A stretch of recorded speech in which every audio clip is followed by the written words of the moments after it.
Да, и прям откалите теперь от нее Да, плиточку. внимание, куплена шоколадка России, щедрая душа, 70% какао, 70. Вот я вам покажу, что получилось, когда мы подожгли. А сейчас я вам покажу, как этот процесс вообще проходит. Да. Отломите, прям Да. откройте. Открываем Вот. шоколадочку. Вот. 70%. Так. Побольше, а то руки сожжем. И пытаемся... Вообще жуть. Шо? Жуть. А вон какая. Я думала, вообще Да. что спалили.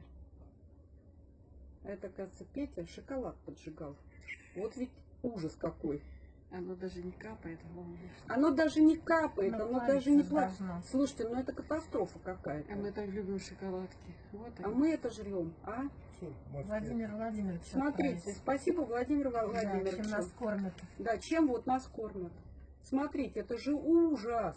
А запах какой Даже не просто. капает А, ничего. а если бы вон обожглась вся, а если бы вы знали, какая вонь идет, фу, это ужас. О, сияет ярким пламенем. Даже нигде масла не Даже видно. какао, жиринки нигде. Вот смотрите, слушайте, Сухое, Так. прям опалено. запомните это название и никогда не покупайте эту гадость. Щедрую душу. Да. Пусть они жрут это сами. Сами. И Депутаты, травятся. да, и правительство. Да, и депутатам надо. Угостите. Фу, фу.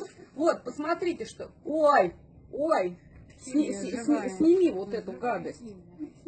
Это ужас. Слушайте, это кошмар. Это Это кошмар. встречи. Это такая вонь, вы даже не представляете, какая вонь. Фу. Вы представляете, это мы едим. Ё-моё.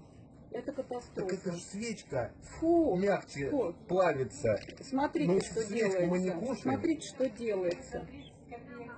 И это называется шоколад. Щедрая душа, 70% какао.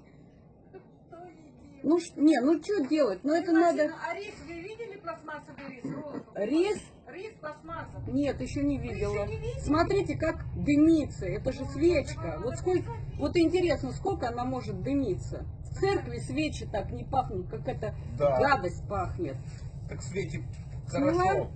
Не, ну вот сколько это может дымиться? Так оно дымится, Слушайте, но- ну это просто катастрофа какая-то. Это просто катастрофа. Я сейчас это разошлю просто всем знакомым, потому что не верят.